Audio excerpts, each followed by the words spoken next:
Ayan! Good evening, everyone. Welcome to Fabs Talk. So it's another Wednesday evening and we have a very special guest tonight. Abangan nyo lang. Bago ang lahat, magpapasalamat muna ako sa aming bagong technical team, of course. It's the FAPSCO technical team. O, di ba? Meron kaming bagong kasama ngayon sa Fabs Talk.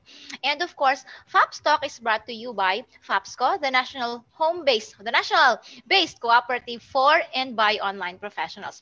Please give our page a like kung hindi pa kayo nakapag-like. It's at facebook.com/fabsco.ph.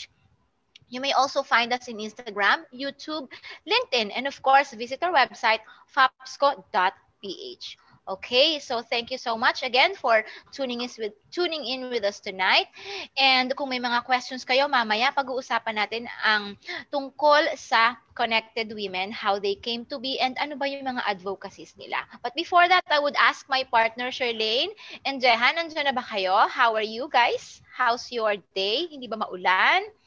Hi, Rosh and Jehan and the rest of the team. Okay naman dito maulan. So mabuti nga, 'di ba, nitong nakaraan bumabagyo. Mabuti nakailang landfall yung bagyo bago dumating dito sa aming bayan. Kasi 'di ba ang prediction ng bagyo ang malakas siya kaya medyo naghahanda na kami. Actually natawa ako nitong Saturday ng pagising ko. Ang daming putol na sanga ng aming nung mga kahoy dito. Sabi ko, wow, ang lakas-lakas wala ng bagyo, hindi ko Hindi ka napansin. nagmalay. Hindi pala, pinutol pala ng aking bayaw. False alarm. Pinutol niya kasi, di ba, kapag magbabagyo, Delikado. napuputol din naman sila, delikado. So, pinutol na nila. So, yun. So, how about you sa inyo? Kumusta naman kayo? Sa amin, hindi kami nagmalay kasi may building na naka-block sa amin. So, sa ibang building pala nasira daw yung mga bintana. So, malakas pala. Nagkataon lang na meron kasing isang building dito sa, yung parang facing sa amin, may building doon. Yun ang nakaharap sa dagat. So, kung tutusin, andun yung malakas na hangin. Swerte lang yung pwesto namin, kaya hindi kami nagmalay. So, si Jehan sa Zamboanga, how are you, Jehan? Ayan, nawawala pa si Jehan. Naku, di bale. I-introduce ko na ang ating kasama ngayon, si Miss Lizelle Dunuan. She is the founder of Connected Women and we're so happy and we're very blessed na pinayagan niyang mag-guest dito sa ating show ngayon kasi marami tayong pagkikwentuhan about the organization and how it helps women from all over the Philippines. So, Lizelle, you can say good evening sa ating mga guests and please tell us more about yourself and Connected Women. Hi everyone, good evening. I'm Lizelle and correction, hindi ako founder ng Connected Women. But no, it's okay. Gina Romero is our CEO and co-founder together with Ruth Yu Owen, who is also a co-founder. Ruth is from Zamboanga. So I'm sure maybe Jehan has heard of her. Jehan, But I'm the program manager at Connected Women. I basically handle programs, mainly training programs for women online freelancers. We have several, but basically that's and I'm based in Baguio right now as part of the Connected Women remote team, where all of us work from home. So I'm just one of the few people who are working from Baguio. The other one is one of our trainers who is also based here in Baguio. So, Kumusta naman po nitong nakaraan ng Baguio? Kumusta po sa Baguio? Super lamig. Malamig pero walang epekto ang yung last na bagyo si Rolly sa amin kasi good to hear po. Kasi I think dahil nga bumaba siya sa Southern Luzon and makulimlim lang, malamig, pero hindi naman umulan na malakas at hindi naman malakas yung hangin. So, we were also worried kasi syempre, di ba, sabi nila, very strong. Sa Bicol pa lang, nakakatakot lumabas kasi parang liliparin ka. So, but dito naman hindi. Thank goodness at hindi. Ang inaabangan namin yung Shawnee kasi medyo upper extreme northern Luzon siya, baka merong impact kahit paano. So yun. Actually mas nakakatakot si NDRRMC. Grabe, marami siyang marami siyang alert messages. At super lakas na alert Yes, messages. yes. So, Lizelle, start na tayo. Matagal na kasi namin naririnig ang Connected Women. And then, Charlene and I has been in one of your events. Maybe one or two. Hindi ko na maalala kung ano pa yung iba. Pero, ano ba ang Connected Women? Is it an organization? What's its advocacies? Who are the people that it's helping? I'm sure based on the name, so mga kababaihan. So, can you please tell us more about that? Okay, yung events that you attended were actually part of the many things that we do, no? So Connected Women is a technology startup. So it's a startup by its name itself, it's a business that's just starting, and it makes use of technology as a platform. No? So it was established by Gina Romero and Ruth Yu Owen. Its main advocacy is really to provide women with economic opportunities, and also give them a chance to be productive. No, so one of the things that we do is that we provide trainings for women on several things. No, we provide trainings on technology skills that they can use so that they can work online and they can establish an online remote career. So that's Yeah. one. And the other type of training that we give is we also give uh, training so that women entrepreneurs, whether they're starting or established, um, and but would want to adopt technology so that they can boost their business, we also provide training for that. That's all of that is in partnership with many partners and collaborators. No? So we don't do it alone, basically. So we also are all for collaborating with partners who have the same vision and the same advocacies as ours. So apart from the training programs that we have, we also have a big community on Facebook. There's a Connected Women Philippines Facebook group. As I mentioned, it's 35,000 strong, and Yeah. hopefully we can grow it some more. And it's a very active group. Most of our events and updates are posted there. So if both of you aren't yet members, please become members. I am a member. So Parang member so din ako. we always I think so. So anyway, and we invite your women members to Yes, to yes. come and join also, because we share a lot of most of our advocacies, and we share those with our partners as well. So right now, when the event that you mentioned, the meetups, in 2018, we started out with community-led meetups, meaning they were organized by local volunteers. We, Volunteers. we didn't fund any of those. All of the local volunteers found a way to look for sponsors, for venue, for food, etc. And sometimes the ladies pay for the food. So, but essentially they're responsible for organizing the event itself, the meetup. Most of the time they talk about issues like, if you're a freelancer, things that you need to prepare, or if you're a businesswoman or an entrepreneur, what are your concerns, no? So it's really a physical gathering, face-to-face gathering of women, and it's mainly sharing and networking. So that's what you attended, and I know that Jen Kahukom, who is Yes. also one of our trainers, is the lead in Zambales, yung naatinan ninyo. So that's the meetups. Because of the lockdown, the pandemic, obviously we discouraged local meetup Meetups. hosts to conduct physical meetups kasi it was very risky.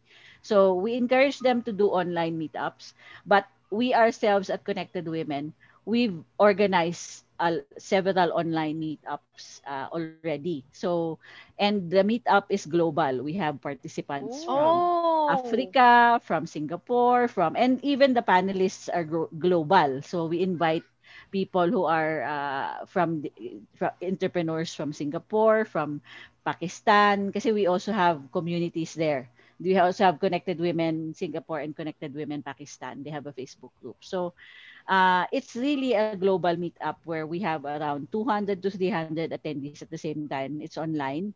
And we talk about issues that are either challenges of women entrepreneurs or even challenges of women in business or women in doing online work. So it medyo malawak yung namin, yung aming coverage. Right now, kanina actually this afternoon, we just finished another session with Sanofi Philippines. It's on women's health.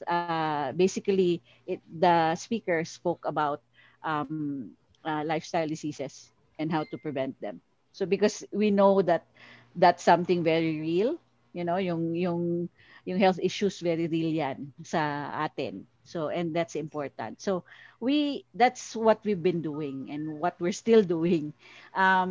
We have a lot of ongoing partnerships. Also, we have partnerships with Facebook. We also have an active partnership in 2018 and 2019 with the DICT, mainly through their Tech for Ed centers. Yeah. So we're doing a lot of things it's mainly to serve, to make sure that no woman is left behind. Yan yung that's our advocacy, no? So whether in business or in freelance work or professional work, we want to be able to help women to upskill themselves, better themselves, and develop themselves. Wow. Na-amaze ako. I saw an opportunity. Lizelle, tell me kung nagkakamali ba ako. Kasi sabi mo, you have communities in other countries, especially ASEAN, yung nabanggit mo kayo na Singapore and Pakistan. Was there an opportunity for the women entrepreneurs na naghahanap sila ng, let's say, employees or let's say virtual staff na baka pwede tayong makatulong in terms of supplying them skilled professionals na mangangailangan? May ganun ba kayong program na minamatch nyo si business owner versus somebody that's looking for an online job, something like that? Actually, the Connected Women Jobs platform does that. We have a jobs platform. If you check connectedwomen.com, if you're a virtual assistant, you can set up a profile there. And it's also open to entrepreneurs because most of the clients who are looking for virtual assistants, access the site, pay a premium for being matched to a VA. And we have our own matching system to make sure that there's really a real match between the two, because our idea is to make sure that the working relationship stays it becomes stronger. Fruitful, and it's not too hindi yung short term, hindi, kundi long term na merong development naman on both ends, both the VA side and the entrepreneur side. So that's nice. One. Charlene, pwede pala natin idagdag yung nila. Kasi ako personally hindi ko alam, so I'm sorry. Hindi ko rin alam, sorry. This is my first time na malaman na meron din pala silang job platform. Yes, and we've been endorsing other platforms. Might as well add Connected Women in every trainings and in every events, di ba? Sige, we'll visit that. Charlene, baka may tanong ka. Madaldal na naman ako. Di ba sinabi nyo na may job platform kayo? So normally, doon sa job platform na yun, yung mga entrepreneurs, yung mga doon, karamihan ba sa kanila taga Pilipinas or mga taga ibang bansa rin? I think most of the clients are from other countries. Other countries. Oh, that's good. That's yun. Okay. So, curious lang ako sa Connected Women. Kahit yung part ako ng group niya, pero syempre alam nyo naman na minsan kagaya namin mga freelancers or mga online professionals, ang dami-dami namin kasama mga group, hindi namin mabantayan lahat. So, marami ding group na yan na iba't iba na sa online. So, ano yung pagkakaiba nyo doon sa ibang group na kagaya ninyo? So, ano yung meron kayo na wala sila? Na kung bakit dumami kayo ng ganyan na considering na galing kayo dito sa Pilipinas pero nakapag-branch out kayo sa ibang bansa. Samantalang yung iba, nagagaling sa ibang bansa, papunta naman dito sa Pilipinas. So, ano ang meron kayo na wala sa iba? para mahirap sagutin yan. Pero I think, no, but I think the reason why, for example, the community is growing Mm? is I think a lot of women resonate to what connected women feel is represents. Yes. So for example, they know that because it's a varied community, and Mm. daming it's either you have entrepreneurs, you have professionals, those who are working, or those who don't work, they stay at home and take care of the kids, and even those who work like us who are online freelancers. So it's very malawak yung audience namin. So how do we keep them engaged? We talk about what we feel are issues that are close to any woman. Women. Kasi marami tayo yung common na issues. Like for example, some things like, work-life balance. Yes. Diba? And then managing a household at the same time while May mga earning. ganun pa kayo. Talaga Whether hindi naman siya ganun ka-specific, but it also we also kasi allow women group members to post and share like inspirational quotes, anything that they want to share, or if they want to ask something and ask for help from the community, if they're asking for example, how do you register for a business permit, things like that, which for some are helpful because you would be asking ladies who've actually done business owners. the Yeah. business owners. So and then a lot of the women naman respond positively. They would answer even if it's a real sense of community. Kasi nga, you see women engaging with each other, and talking to each other, even if they haven't seen each other face to face, no? So merong ganong, I think that's one of the things, no, na yung you feel that you belong to a group, and it's a group where it's safe. You can share anything, ask anything, no? So and I think that's also one of the reasons why we keep growing. We usually invite those who attend our events, whether online or offline, but now since mostly online, to join us if they're interested. And they stay on.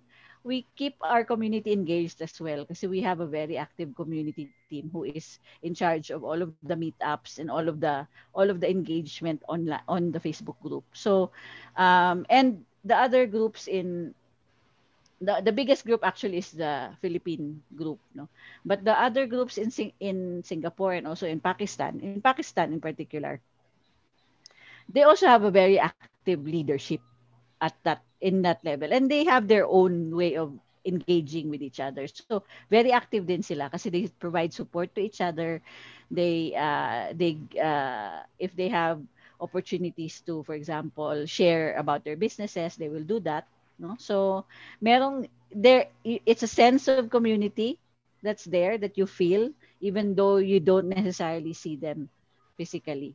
So I think that's one of the reasons why we've grown so big, and also we also make sure that we keep our community engaged and find ways to possibly provide for whatever they may need in terms of sharing, networking, opportunities like that. So yun. Wow. Parang nalulula ako sa lawak ng sakop nila. Shares 35,000 group of 35,000. people. How long have you been managing this group? Gano'n na siya katagal? And ano na yung pinaka malaking event na na-organize nyo? And what's the topic? What's the event all about? One of our biggest events is we've recently conducted the She Means Business events. That was in partnership with Facebook. Traditionally we run it for a day face to face. No, we bring all of the ladies together in a convention hall. We usually reach about 150 women if it's a physical event. But of course, given that we had to do it online, we were able to reach around 200 to 250 per event. So we've done 5 of those. Wow. So it's 1,000.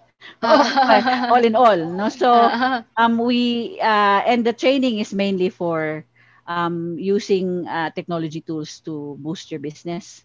So mainly Facebook and Instagram. So the platforms that can be used to promote your business online. So yun. And that's one of the biggest events we have. And then our online meetups, if you put it all together, we do have a big reach. Kasi each meetup would have around minimum siguro would be 150 to 200. Yeah. And then we've had several of those already. Mga a little over 5 or 6 na yata. So we do it every 6 weeks kasi meron kami schedule. So and then it's all shared on the Connected Women Philippines page. So, it's all promoted there. So if you're not yet a member, you can, come and be a member so that you'll know what's up and what's happening. Yeah. Thank you, Lizelle. Sige, Sherlyn, meron lang akong gustong basahin dito kasi sabi ni Bal Mira Bueno, I think one thing about Connected Women is about women empowerment because it talks about how to improve women's life, gender-sensitive meaning, conscious about our needs and our lives. Kasi kailangan talaga natin mga Pilipino yan. Yeah, sure, go ahead. Binasa ko lang. Okay, ang tanong ko lang kasi 'di ba nabanggit niyo ang dami-dami yung mga events na ginawa. So, mayroon ba kayong pinaka-unforgettable na event na talagang hindi niyo makakalimutan na nangyari na? I think so when we were doing our She Means Business events in 2019, those were physical events. And it's easy to engage people in physical events kasi you're there face to face, 'di ba? So hindi problema 'yon. I mean, you have all of these games, all of the contests, etc. So when we shifted to doing online, shifting to delivering the training online, we had to think of, how do we keep keep it fun and engaging and if you're doing it online, how do you do that? Diba? Medyo mahirap. Yeah. So when we first did that, we thought of a way to we have a Zumba. We actually do Zumba online with the participants, no? So and we do a lot of engaging contests, like we ask them to take their selfies and post the selfie with the caption so that we can choose the best one. We give prizes, so it was still fun. Yun ang isa siguro sa mga nakakatuwa na moments kasi despite the fact that you don't see them face to face, you're still giving them the fun way of learning that we were known for with our physical events. So natutuloy-tuloy pa rin namin, and I think that's one thing that we can actually be very proud of. Still connected. Yeah. Ano pa rin siya eh. So that's why so it's really fulfilling pag nakikita mo yung even on Zoom. If they chat to you and they say things like, oh, this is so inspiring, all of those things. So it's nakakataba ng puso, ika nga, kasi nakikita mo na they're still engaged even if you don't see them physically. And I think one of the things that this pandemic has given us is that even those who can't make it physically, for example, to an event, if you held it in one city, syempre only those near that city would come. In this case, you're open to everyone. So anyone can attend, anyone who has internet access can join. So you're not keeping them you're not bound by location anymore. Hindi ka na bound by geography. So it helped also helped us reach more so more people. Lizelle, I'm curious, what is the most unforgettable or most inspiring stories you had with any of your members? Ano yung pinaka-feeling mo? Ito na yung pinakamagandang kwento. Ito na yung pinakamalaking transformation na nangyari sa isang, let's say, Connected Women group member. Marami kaming stories na ganyan. So, mahirap minsan mag-pinpoint. Pero Meron din kasi kaming, for example, we do a lot of success stories with those who attended our She Means Business events, no? So marami kaming, there's one success story, for example, that I think it's in Zamboanga, wherein she was able to transform her her newspaper, had to stop printing, and she was able to put it all on Facebook. So that Nice. so, and then meron pang iba, like for example, kasi it also has changed since the pandemic, eh. So Yes, we yes. interviewed a few of the ladies that we did success stories before, and how they're doing now. So parang may then and now na Yeah. dating. One of the ladies, she started off with a coffee shop in Iloilo, and she, as in, self-taught cook lang siya. And then she became famous for her laksa. Yung yun kaya Yeah, yun ang yeah. dinadayo ng mga tao. As in, literally talagang Mm. dinadayo ng mga tao. So, and then of course, since the lockdown, she had to close because of the health protocols. And then we had to ask her, of course, how she adjusted, how she pivoted, ika nga, after the lockdown. So she turned to Facebook again, and sold other things online. She sold meal packs, she sold um cakes, and even, to a point that she also sells fresh produce, like for example shrimps and mangoes, kasi she has a farm. So that helped her, and her experience using the technology early on for her cafe helped her adjust. Otherwise, she wouldn't be able to, continue with her business. At marami pang ibang mga ganyang kwento. Maybe I should talk also about, kasi we always talk about women entrepreneurs. I'll also talk about one of our trainees in our data annotation training. The data annotation training is really more for women who have kasi for us, the data annotation skills training it does not require that much tech skills. So you don't need to be like must have an ICT background or no programming or anything like that. And also requires just minimum equipment like a smartphone, and as long as you have internet access. We had one trainee. She's from Digos, I think, in Davao. And during the training was on Zoom, and she couldn't join the training early on kasi her signal was so bad. So as in, literally, we had to tell her to, oh, what do you have around your house? Why the signal is in such a way? Apparently, maraming kahoy sa gilid ng bahay niya, so walang signal. So she literally had to go up a hill and set up a small table with an umbrella. Effort. Oh. Oo, talagang, and she was really dedicated to do the training with us because the training was 4 days via Zoom every afternoon, 1 to 3 in the afternoon. So she had to, and that was the only way that we can deliver the training. Ang init pa naman ng 1 o'clock.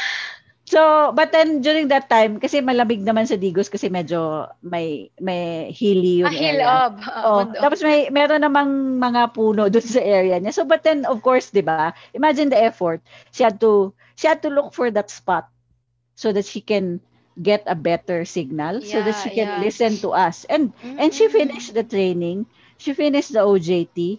So, that if you see women like that, whom you know that have no opportunities for learning, for training like that, and you see them very active and very engaged and motivated, parang maiisip mo din, no, it really is fulfilling to see if they learn something from the training. Of course, that's very good. But if you're able to provide them with a job after the training, that's the better. Yeah. That's the better. So, but these women that we train, like her, si Janet yun, she's from Digos. We don't end with the training. we keep them, all of them are together in this a pool of graduates that we have, that we continue with um, upskilling if we can, provide them with additional skills, so that they can still develop themselves and reach a point where they can be hired as data annotators. So yun yung isa siguro sa that was the training that I was mentioning that we were doing this week. Kasi we're doing the fourth batch of trainees for that, and that's in partnership with many of our partners who were very generous to help us out so that we can help these women. Yeah. Nakakatuwa no, kasi parang you make it a point talaga na ibigay kung ano yung mga pangangailangan, i-check ninyo. At saka sa atin naman, yung kagaya natin, kagaya natin, kayo nasa Connected Women, kami nasa FAPSCO, it helps sa atin, nakakataba ng puso. Pag nakikita natin na may mga ganong mga tao, yung bang parang kahit nahihirapan tayo, alam natin pag nakikita natin ganon, di ba? Nagpipersevere pa tayo lalo. So, yun. Yes, so, yes. Nawala ako. Okay. Sorry. So, maiba naman po tayo sa inyo naman. Sa Connected, bukod sa Connected Woman, may gusto rin kaming malaman naman tungkol sa inyo. So sa tingin niyo, kayo as a person, bakit nyo nagustuhan tong Connected Woman? Ano yung impact sa inyong buhay ng Connected Woman? See. So I started out late in freelancing. So you might find it surprising because I started out as a full-time work. I used to work in Manila for a non-government organization. I did program management work and implementation, etc. But my background is really in I'm a trained journalist, so journalism ang background ko. So hindi ako nag-mainstream media, so I did a lot of other stuff. But when I moved to Baguio in 2015, I had to leave my job in Manila. No, so when I was here, obviously I was forced to think of ways to earn, 'di ba? Kailangan kumain, kailangan magpakain ng pamilya. So I went back to writing because that was what I was used to doing. So then I started doing a lot of online freelance, content writing, things like that. Ang dami ko na experience na, yung marami ding issues ang mga writers, and I think you know that because yes. I'm sure you have a lot of members who are in this area. So anyway, na-encounter ko lahat yan, but I think what I did here was really to establish my own network here in Baguio, kasi kailangan mo pa rin kailangan mo pa rin yung meron kang kakilala, meron kang kung ika nga yung mga kabalkada mo or KKK. people who think the same way yes. as you. So I found a group of writers here who helped me, and then also we set up a local news media, yung online lang. So wow. Although I think it was really more for me because I like writing so much, so it was fine. But then that exposed me to so many other things. So when I got into Connected Women I'm trying to remember when 2018, I started with them. I was already here in Baguio, and I was introduced by a friend of mine, somebody I used to work with in Manila, to Gina, the CEO. And then we got to talking, and then I'm very interested in what Connected Women stands for. So I know that I have the same beliefs, and me being a newbie in online freelancing at my age, being a newbie, I needed some community, a community to support me. So I saw that in Connected Women, and I saw their advocacy, and since I was very supportive of it, I came in to help out specifically in the programs. No? So aside from me being a Connected Women team member, I'm also very active in the community. I host the Baguio meetup. So that's not part of my work anymore. Job description. But for me it was I think it helped me also set up this community of women who are both can either be freelancers and entrepreneurs here in Baguio, and made more friends, widened my network a little bit, and gave that opportunity to others as well. Kasi I think that's important, yung us talking to other women. Yes, that's right.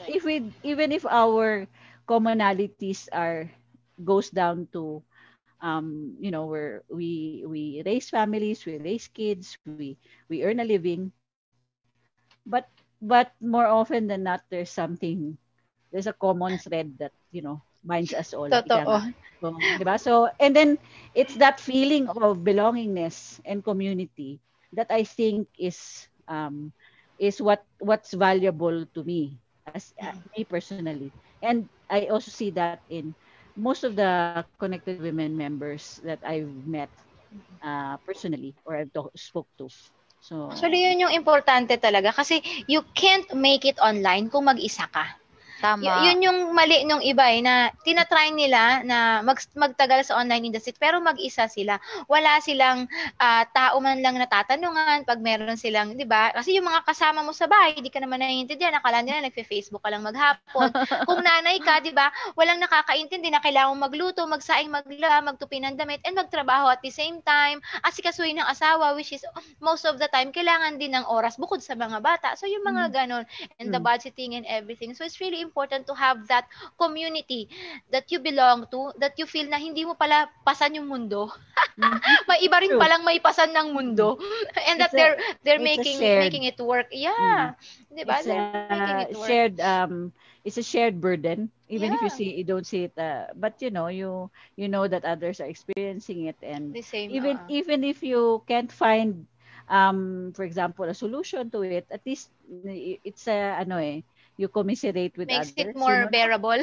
Yeah, exactly. And you learn from them. Kasi minsan meron silang time manage skill tips na pwede nilang diba, i-share sa'yo, or ikaw naman, diba, you share your experiences, and that way, nakakatulong kayo, diba, nakakapag share kayo ng knowledge sa isa't isa. And that's how we grow. Exactly. Charlene, karamihan sa Connected Women kasi mga business owners, and mostly dyan mga may asawa na. What I want to ask is, kasi si Charlene, she's single, dalaga siya. Meron bang mga exemplary single women that Charlene can relate with? I'm sure there are.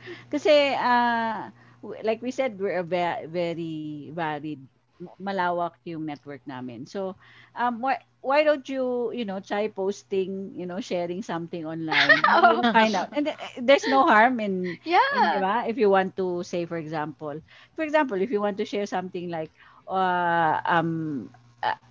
shout out to all of the freelancers there. Do you have what are your common issues or problems when you're working from home, something like that, or diba so merong there will be people, women responding to you, definitely, kasi very active nga yung community ng Connected Women. Wow. Amaze ako sa isang group na nagsisimula sa maliit tapos lumalaki. Yung naturally siya na nag-grow. That means because you are attracting people that are like-minded and that also wanted to grow within the network. Diba? Just like what we did with FAPSCO, yung Filipino online professionals community that we're also trying to establish, which is napakagandang tingnan kasi pwede naman palang may iba't ibang organization, then you can collaborate, group from one group to another, helping each other, hindi lang as an individual. So it's a very good to know na kumbaga, nandyan pala, meron palang ganitong community na, 'di ba, pwedeng tumulong sa mga kababaihan, lalo na ngayon, kailangan natin yan. So, you still have more questions for Lizelle? Sa akin lang, yung, kasi di ba lahat naman ng community, medyo minsan nagkakaroon din ng mga struggles. So, yung community ba ng Connected Women, nagkaroon din ba siya ng struggle? Kasi kami sa amin, sa FAPSCO, medyo minsan nagkaka-struggle din kami. So, we would like to know lang, kasi para at least mamaya, di ba, tayo, may matututo kami sa inyo doon sa mga struggles ninyo. So, meron ba na naging, talagang smooth sailing? As with any group, first of all, we'd like to siguro say that the Facebook group in particular, we have a very good community team who manages it. Kasi, of course, that you're talking about, approving posts, moderating posts, things like that. And of course, sharing content that is relevant to the community. So, as much as possible, we try to look at posts carefully. We have moderators to do that. Kasi, syempre, it all starts there sometimes. And of course, we always repeat to our members that, certain posts aren't allowed. We have group rules, like for example, respect each other's privacy, no sharing of personal details anywhere.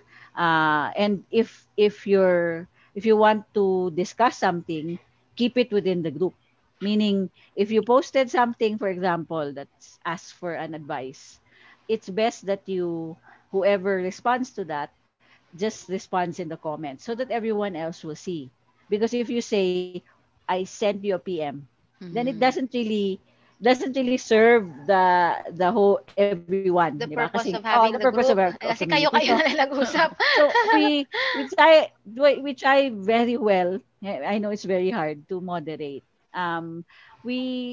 Hindi mo naman may iwasan yung mga misunderstandings, pero as much as possible we try to you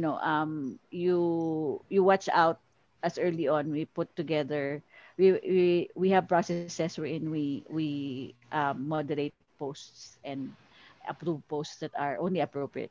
One of the things that we notice is that because the group is not a place where you sell products. We're very particular about that. Sa dami ng mga members early on who wanted to share about their business, we had to establish a separate buy and sell group for that. And that's also active. We've seen ladies who've actually, sold to each other, exchange products somehow. Pero syempre, mahirap din i-moderate yung ganun kasi syempre, each one has to watch out for themselves, especially if you're dealing with other people whom you don't know, who you haven't met. So we always watch out, diba? So if we haven't had any major, issues or struggles in the group kasi nga we make sure that it won't start somewhere. So I think that's one of the reasons why mahirap talaga. May I ask, you're a cooperative, right? Yeah. So how many members do you have already, and Right how wide is your membership? Exact number, Shirlane? Hindi, si Shirlane ang kailangan kong sumagot yung exact number. Naku, hindi ko na alam ang exact number, but Last time we checked. Last time, wala pang 100 kasi ang amin lang maraming nag-a-apply. Meron kasi kami mga kinds of membership. Mayroong membership na yung nagbabayad ka agad. Syempre cooperative, meron kang ilalabas na pera. Yeah.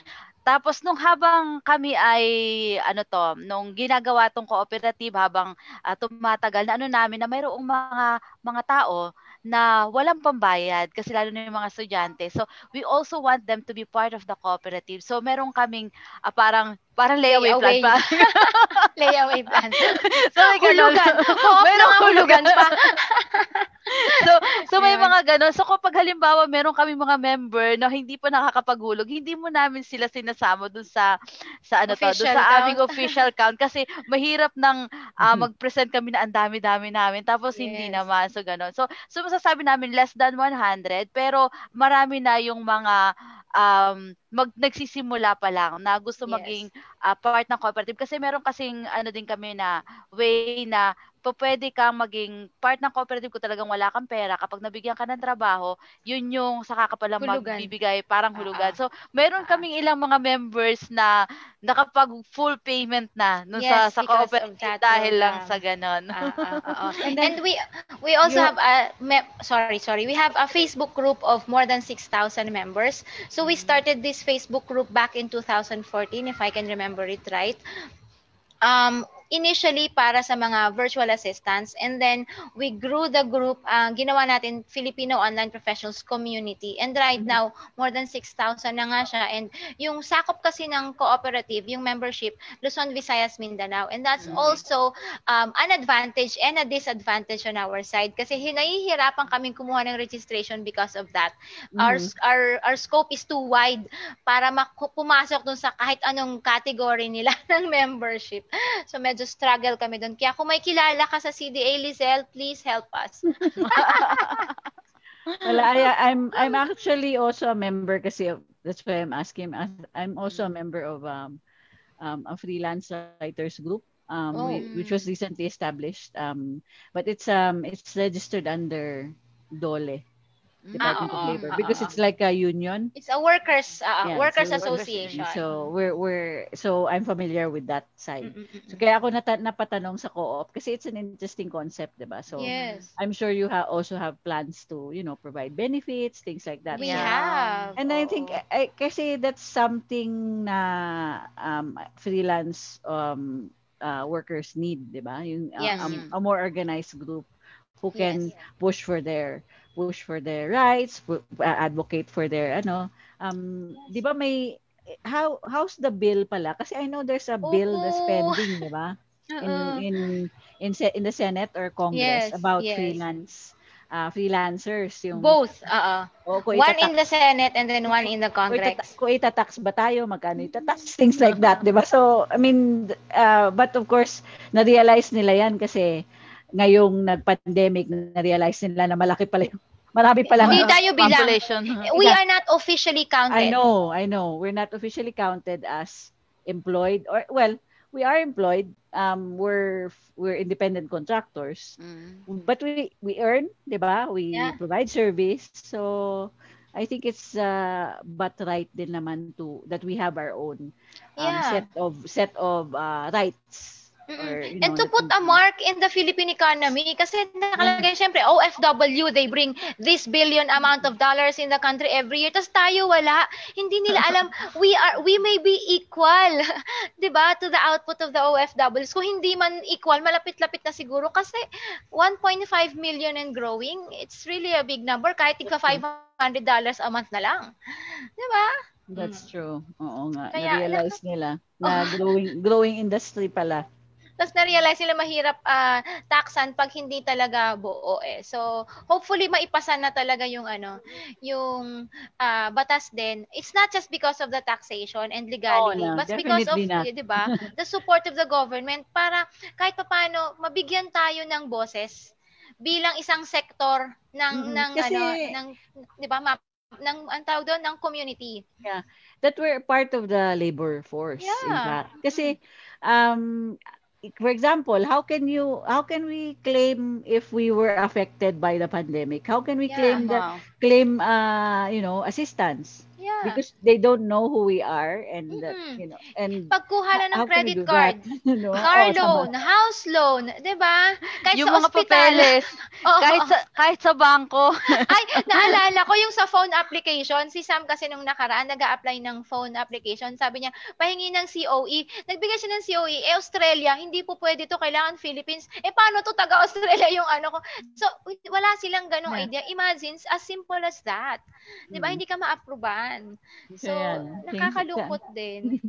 Pero I think it's good to have, a group that actually helps out and pushes for the rights of freelance workers. Kasi but also another thing is, of course, making sure that the excellence in work, yung work ethic of a Itaas good natin freelance ang worker. bandera ng natin. There Filipino, too, di ba?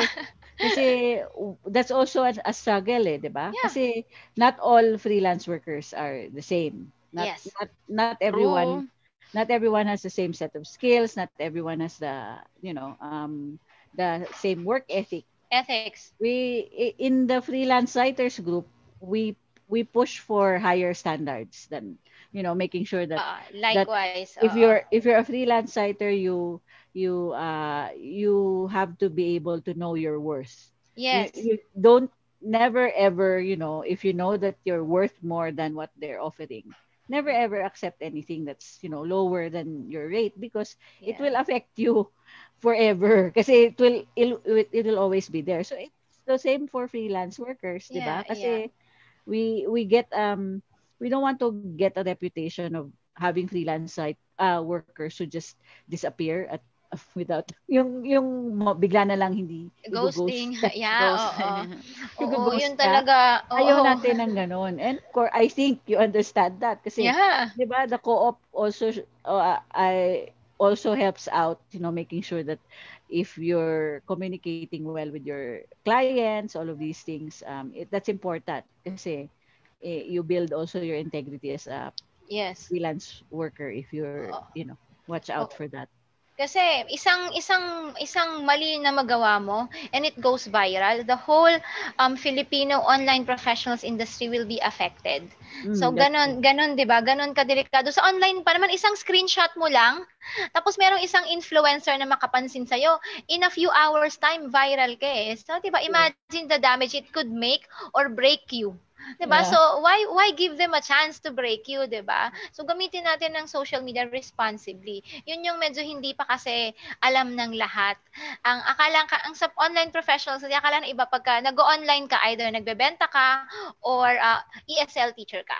Yung iba pa nga ang term, chat sa kano. May mga ganun pa silang term. Diba? Ay, chat sa kano, online, ganon. So, Maraming hindi kailangan, diba, aware. malaman nila na sa online industry, maraming trabaho, maraming businesses, and it's really a variety of opportunities that we can all take part of.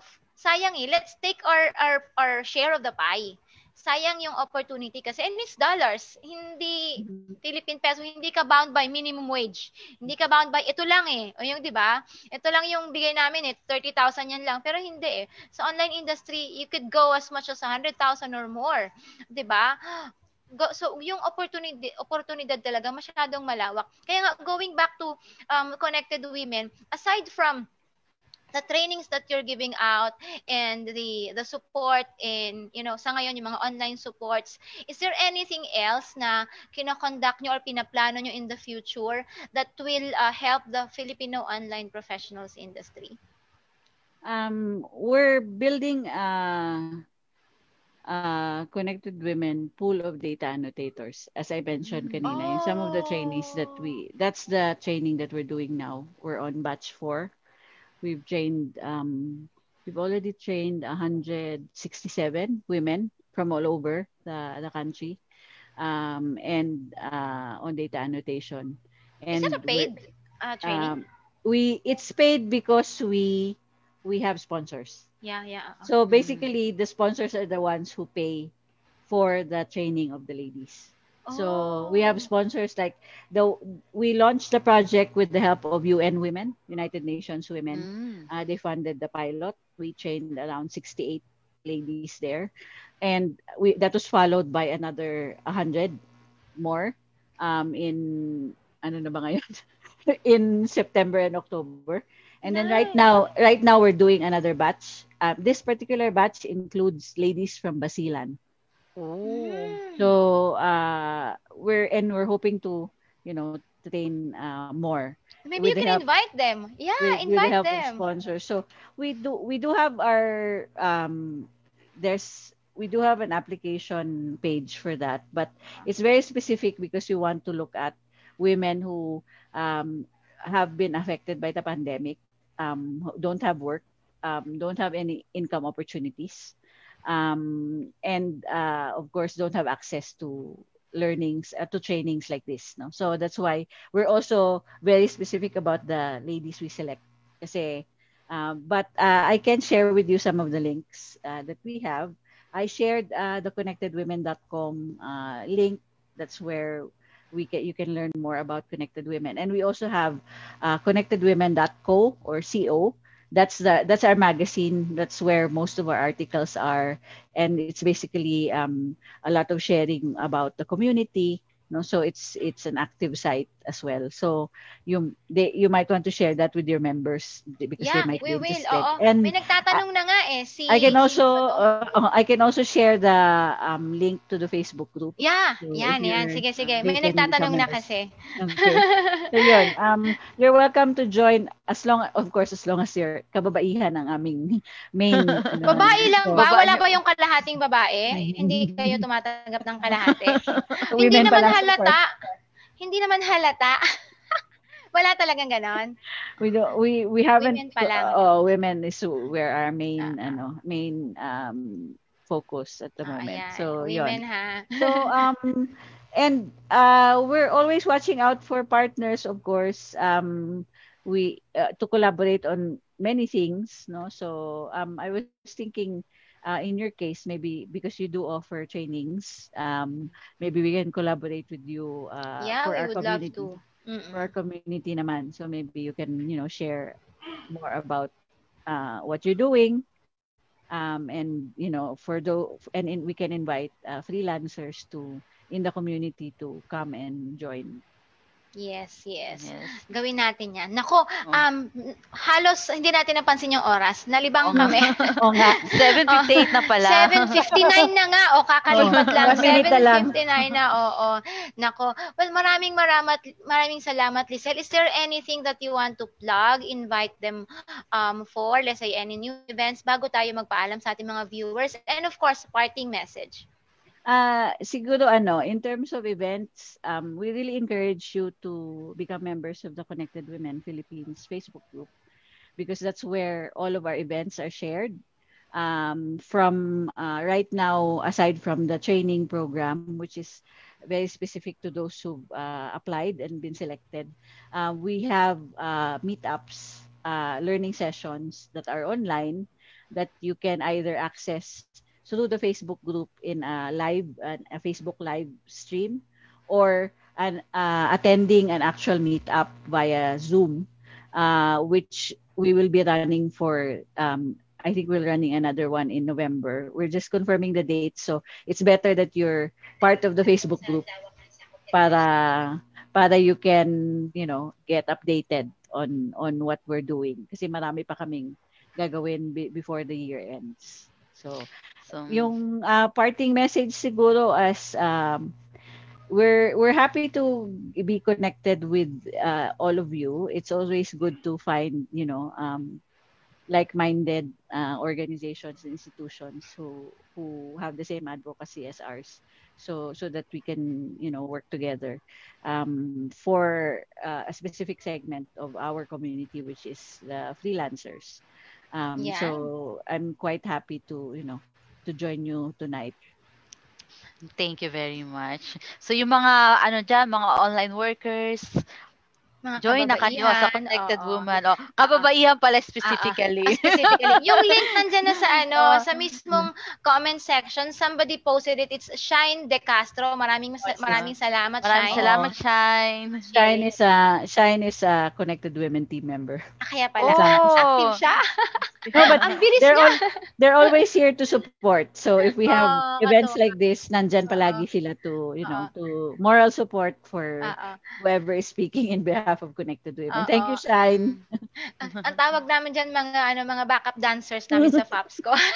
Talagang lagi silang nandyan, very loyal. Thank you so much, Connected Women members, and hopefully we can really collaborate with you soon. Shirlane, any parting message for our viewers? Sa akin lang, nagpapasalamat po ako na ito nga, pinaunlakan nyo kami kahit napakaliit lang yung times na inalat namin. And of course, maganda na kagaya nga nito na nakapag-connect. We are all connected. At mas naunawaan namin kung ano ba talaga ang Connected Women. Kasi part ako ilang years na, matagal na akong part ng Connected Women, pero hindi ko nga alam kung ano ba talaga yung pinaka-core. Parang ganon. Kasi alam ko na para sa women yon, marami silang mga videos, pero hindi ko alam kung ano pa talaga yung pinaka-deep kung bakit merong connected women. So ngayon, mas naintindihan ko kaya at mas na-appreciate ko kung ano ang kayang ibigay sa akin as a woman ng grupong connected women. Yes, correct. Thank you so much, Charlene. Ako naman, meron kasi akong isang client. She's a women empowerment coach. She's from Malaysia. You might also want to start a group there in Malaysia. So, baka gusto nyo. Kasi medyo malaki ang market. Kasi Malaysia is a Muslim country. So, karamihan ng mga kababaihan sa kanila kailangan ng support. Support financially kasi hindi naman lahat nakakapagtrabaho. Parang conservative din kasi sila. And then, syempre, iba ang treatment sa mga kababaihan. So, kailangan nila ng support. At dito sa Pilipinas, medyo mas maswerte tayo kasi mas open-minded ang mga Pilipino, 'di ba? Regarding yung karapatang pantao ng mga kababaihan. So, may protection tayo sa women's sa battery for women, yung mga pananakit, 'di ba? Yung lalo na yung nanggagaling sa loob ng household na hindi talaga natin maiiwasan paminsan-minsan, lalo na ngayong pandemic. So minsan nagsasama-sama sa bahay, pagka may gulo, nandyan lang kayo. So mahirap kang lumabas, 'di ba? Tapos wala kang support, naka-quarantine and everything. So it's really not easy. So kailangan mo ng isang grupo na feeling mo kahit papaano pwede kang magsumbong, magtanong, 'di ba? Ano ba yung karapatan mo? Kailan ba yung panahon na kailangan mo nang humingi ng tulong? And of course, the opportunities that are open for you as a woman. Kasi kung nanay ka, kailangan mong tumulong mag-provide sa family. So, Connected Women is here to help you. So, just go to their website, connectedwomen.com, and then to their Facebook page. Nandyan na sa baba. Wag niyong kakalimutan. And please watch out for future collaborations for FAPSCO and Connected Women soon. So sana mas marami pa tayo magawa together. Lizelle, thank you very much again. And we thank you for gracing tonight's show. Thank you din. Ayan, magpapaalam na tayo sa kanila. Basahin ko naman ngayon. Charlene, ikaw na pala. Okay. Ang magpaalam sa kanila. Ayun. Thank you so much for watching, guys, and hope to see you again next Wednesday at 7 p.m. So please like our Facebook page. Kung hindi pa kayo nakakapag-like, facebook.com/fapsco.ph. This is a national-based cooperative for Filipino online professionals. You may also find us in Instagram, YouTube, and LinkedIn.